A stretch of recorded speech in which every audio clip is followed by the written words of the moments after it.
अस्सलाम वालेकुम नाज़रीन, मैं हूं अंज़र अयूब और आप देख रहे हैं द चिनाब टाइम्स। जैसा कि आप जानते हैं, कल ही हमने एक रिपोर्ट की थी जहां पर कांग्रेस के कुछ वर्कर्स जो हैं, कुछ मेंबर जो हैं, उन्होंने जम्मू कश्मीर अपनी पार्टी ज्वाइन की है। उनके कुछ सवालात थे कि उनके कुछ एलिगेशंस भी थे जो बाकी मेंबरान हैं कांग्रेस के उन पर। तो आज हमारे साथ यहाँ पर जैसे कि चेयरमैन म्यूनसिपल कमेटी ठाठरी जुड़े हुए हैं। हम इनसे जानेंगे कि वो जो एलिगेशंस हैं उनके बारे में इनका क्या कहना है। जैसे कि उन्होंने कहा था कि यहाँ पर बीजेपी और कांग्रेस की अब अलायंस हो गई है और पिछले 2 महीने से वो कह रहे हैं कि अलायंस नहीं होनी चाहिए क्योंकि कांग्रेस की जो आइडियोलॉजी है वो इससे मैच नहीं करती है। चलिए इनसे भी जानते हैं कि इनकी क्या राय है इस बात पर, इनकी क्या वजह है, आखिर क्यों वो अलायंस है, अगर अलायंस है तो क्यों है, अगर नहीं है तो आखिर क्या है इस वक्त। तो सबसे पहले मंसूर साहब, आपका स्वागत है हमारे द चिनाब टाइम्स में। आप हमें बताएं कि जो उनकी एलिगेशंस है, सबसे पहले उसी से हम शुरू करेंगे। जो कांग्रेस नहीं, जो अभी जम्मू कश्मीर अपनी पार्टी का यहाँ पर आगाज़ हुआ है, यहाँ पर अब उनके कुछ मेंबर्स जो पहले कांग्रेस में थे, उनकी एलिगेशंस है कि यहाँ पर आपकी अलायंस जो है बीजेपी के साथ है। तो उसके बारे में आप क्या कहेंगे? देखिए, जब ये इलेक्शन हुआ तो उसमें बतौर आज़ाद उम्मीदवार हम मुंतखब हुए। कांग्रेस ने 3 सीटें ली, भारतीय जनता पार्टी ने 1, और ये जो आज़ाद उम्मीदवार हम 3 थे। तो जब इलेक्शन हुआ प्रेसिडेंटी का, तो अब ये मुझे मालूम नहीं है कि मुझे कांग्रेस ने वोट दिया या बीजेपी ने दिया। तो मैंने 3 और 4 से अक्सरियत की वजह से मैं मुंतखब हुआ म्यूनसिपल कमेटी चेयरमैन ठाठरी का।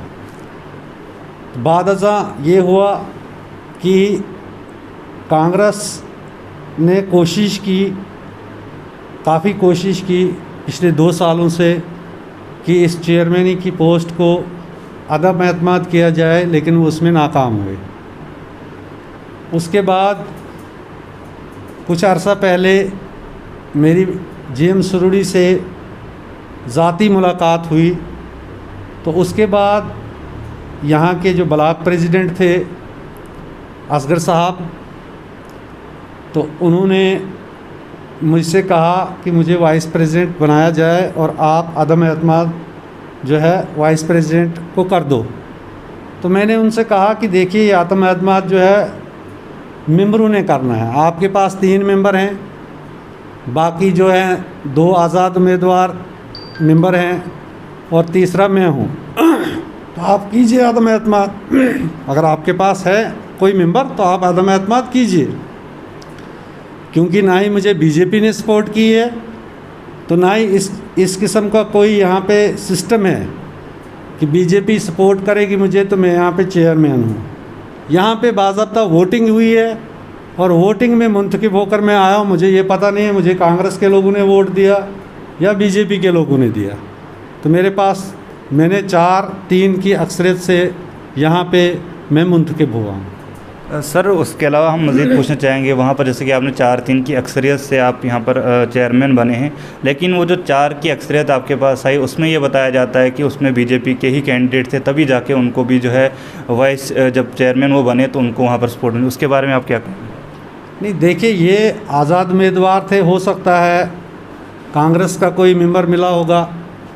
हम इसमें तो ये नहीं कह सकते हैं कि कांग्रेस के किसी मेंबर ने बीजेपी के साथ गठजोड़ करके उसको वोट दिया होगा।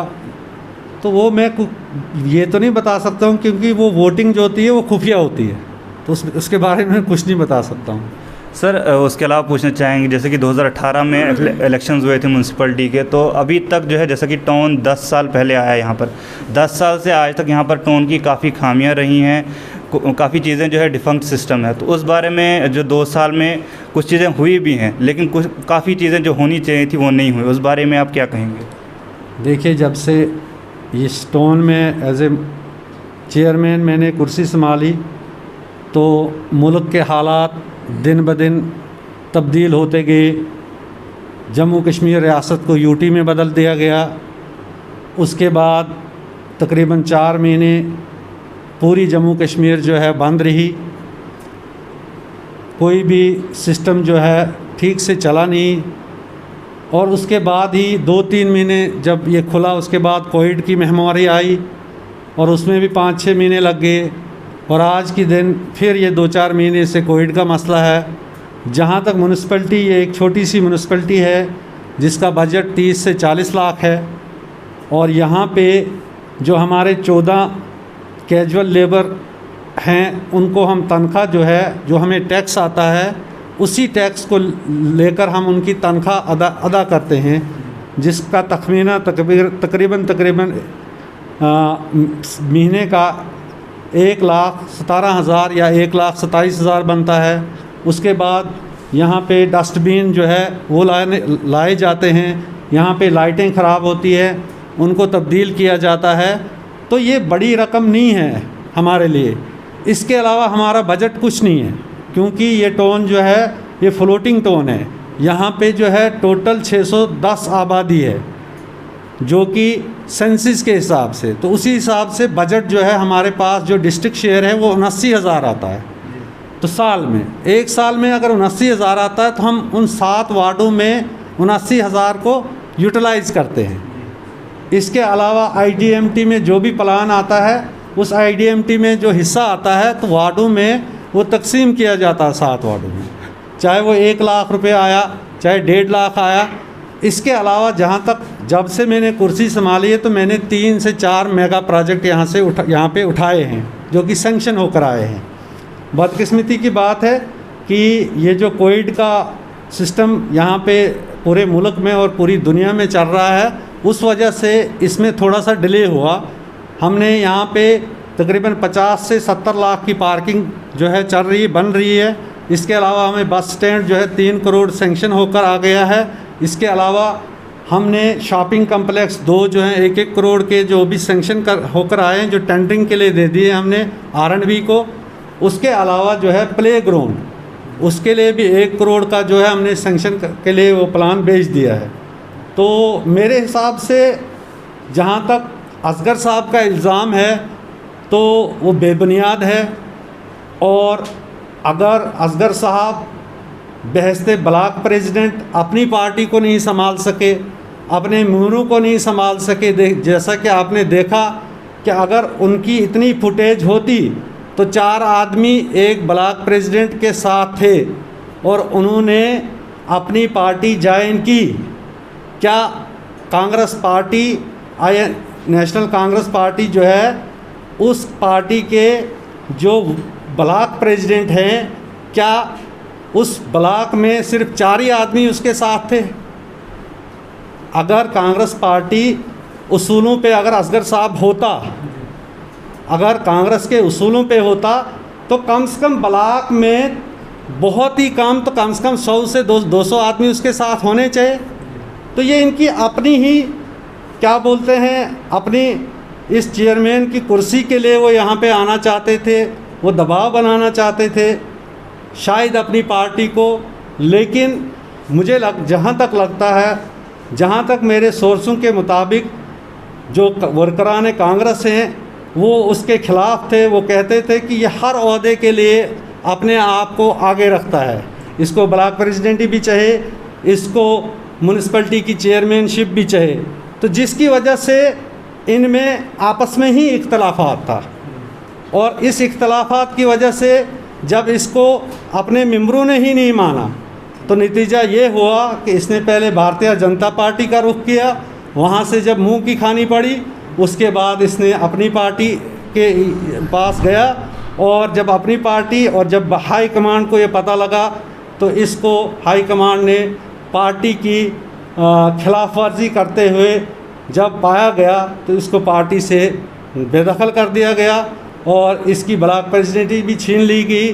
और कल ही आपने देखा न्यूज़पेपर पे कि यहाँ पे ब्लॉक सतह की जो कमेटी थी वो नई मुंतखब हुई, जिसमें ब्लॉक प्रेसिडेंट मोहम्मद इकबाल तेली को मुंतखब किया गया और जनरल सेक्रेटरी अल्ताफ़ हुसैन को मुकर्रर किया, परवेज़ अहमद किचलू को वाइस प्रेसिडेंट, इसको दूसरा। यानी कि अगर ये असगर साहब 4 साल से अपने आप को अपनी पार्टी में ही जगह नहीं बना पाया, अपने लोगों में ही जगह नहीं बना पाया, तो इस कुर्सी को पाने के लिए उसने अपने मुफाद को मद्देनज़र रखते हुए पार्टी को खैराबाद तो कहा, लेकिन नतीजा ये निकला कि जब उसने ज्वाइन किया तो उसके साथ 4 आदमी थे। मंसूर साहब, उसके अलावा मैं आखिरी उनके काफ़ी सारे इल्ज़ाम थे, मैं आखिरी एक इल्ज़ाम उनका जो था वो लॉरी अड्डे का था, जहाँ पर उन्होंने कहा कि लॉरी अड्डा के लिए टेंडरिंग होती है, काफ़ी पैसा आता है, तो पैसा कहाँ लगता है उसका कोई हिसाब नहीं है। देखिए अंजर साहब, ये म्यूनिसिपलिटी जो है लारी अड्डा पे ही इसका सारा बजट है कि जो भी लारी अड्डा आता है और जो टैक्स आता है उसी के हिसाब से पिछले साल 27 लाख का लारी अड्डा था जो पहुंचा था, जो 22 लाख में हमने शायद किया था लॉकडाउन की वजह से। इस साल वो 42 लाख पे पहुंच गया।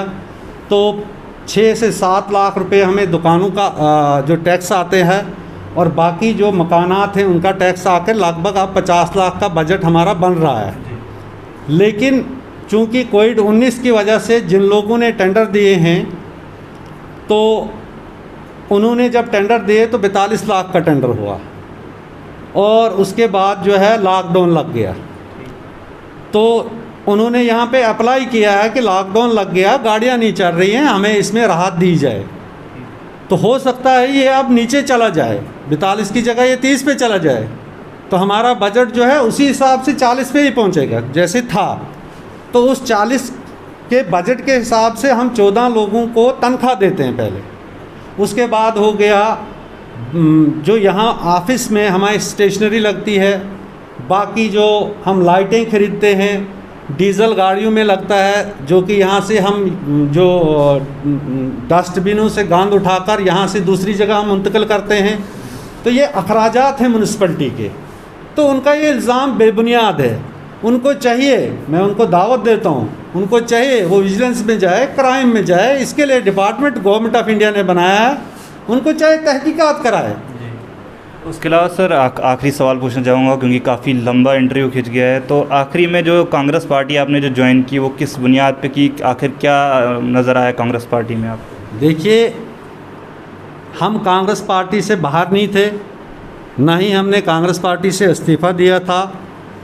अलबत्ता हम यहाँ के जो एमएलए जीएम सुरड़ी साहब थे उनके साथ कुछ इख्तलाफात था, तो हमने बतौर आज़ाद उम्मीदवार यहाँ इलेक्शन लड़ा। हमने कांग्रेस पार्टी नहीं छोड़ी, हम डेलीगेट तब भी थे अब भी हैं। तो वो इख्तलाफात जो हैं वो ख़त्म हो गए हमारे, तो हम जहाँ थे वहाँ ही हैं। हमने पार्टी कब छोड़ी? नहीं, जैसा कि कल मैसेज जैसे कि आप ही ने कहा कि न्यूज़ आई, वहाँ पर आप उन्होंने कहा कि चेयरमैन ने कांग्रेस पार्टी ज्वाइन कर ली, तो उस बारे में क्या? देखिए, ये उनका ज़ाती बयान है, तो उसमें मैं कुछ नहीं कह सकता हूँ। असगर साहब ने किस बुनियाद पे कहा कि उन्होंने, असगर साहब नहीं सर, वही वो न्यूज़पेपर वाली न्यूज़ जो आप कह रहे हैं। अब जाहिर सी बात है कि जब हमारे इख्तलाफात ख़त्म हुए तो हम वापस गए, तो उन्होंने कहा होगा हमने ज्वाइन किया, लेकिन हम कांग्रेस से बाहर थे ही नहीं। हमारे पीसीसी मेंबर मोहम्मद इकबाल साहब, मैं था, यहाँ पे हम 10-12 वर्कर थे जिन्होंने बहस्ते आज़ाद उम्मीदवार जो है कांग्रेस के ख़िलाफ़ कैंडिडेट खड़ा किए थे। वो भी इसी असगर साहब के वजह से, क्योंकि ये वन मैन आर्मी का जो इसने यहाँ पे स्ट्रेटजी अपनाई हुई थी, वर्करान जो थे वो ख़िलाफ़ थे, वो ये बोलते थे कि इसको हटाओ। और हमने भी हाई कमांड से कई दफ़ा बात की कि इस आदमी को वर्किंग ब्लॉक प्रेसिडेंट से हटा दो, नहीं तो हम पार्टी छोड़ देंगे। तो जब इन्होंने नहीं हटाया तो हमने, जब इलेक्शन यहाँ पे आए तो हम बहस्ते आज़ाद उम्मीदवार हम यहाँ से खड़े हो गए। तो हमने कांग्रेस नहीं छोड़ी, हम तब भी डेलीगेट थे, अब भी डेलीगेट हैं। अलबत्ता इस बार जो है जब इसने ये अपनी पार्टी ज्वाइन की तो हम वापस अपने कांग्रेस के साथ जुड़ गए अच्छी तरीके से। तो हमने ज्वाइन क्या करना था, हम पहले ही पार्टी में थे। बहुत बहुत शुक्रिया हमसे बात करने के लिए। तो ये थे chairman municipal committee Thathri Mansoor साहब। तो इनने भी कुछ अपने जो एलिगेशंस इन पर लगे हुए थे तो उनके बारे में इनका जवाब दिया। उसके अलावा इनके भी कुछ एलिगेशन जो हैं अभी फिर से असगर साहब जो वार्ड नंबर 2 के काउंसलर हैं उन पर हैं कि उनने किन वजूहत पर जो है कांग्रेस पार्टी को छोड़ा, किस लिए छोड़ा। खैर, अब ये पॉलिटिक्स यहाँ पर जो एक्टिविटीज़ हैं पॉलिटिक्स की यहाँ पर शुरू हो गई हैं। कल अपनी पार्टी के कुछ मेंबरों ने जो एलिगेशंस म्यूनसिपलिटी ठाठरी पे लगाई थी, उसके बारे में आज जो है चेयरमैन म्यूनसिपलिटी ने जवाब दिया है। उसके अलावा अब देखा जाएगा कि आगे क्या इनका रद्द-ए-अमल रहता है, कि आगे वो जो अपनी पार्टी है उनका क्या बयान रहता है, या उसके अलावा जो हम आगे जो हैं बीजेपी के कैंडिडेट जो यहाँ पर वाइस प्रेसिडेंट हैं, वाइस चेयरमैन हैं, उनसे भी बात करने की कोशिश करेंगे कि उनका क्या इस मुद्दे पर बयान है। आप जुड़े रहें द चेनाब टाइम्स के साथ। बहुत बहुत शुक्रिया।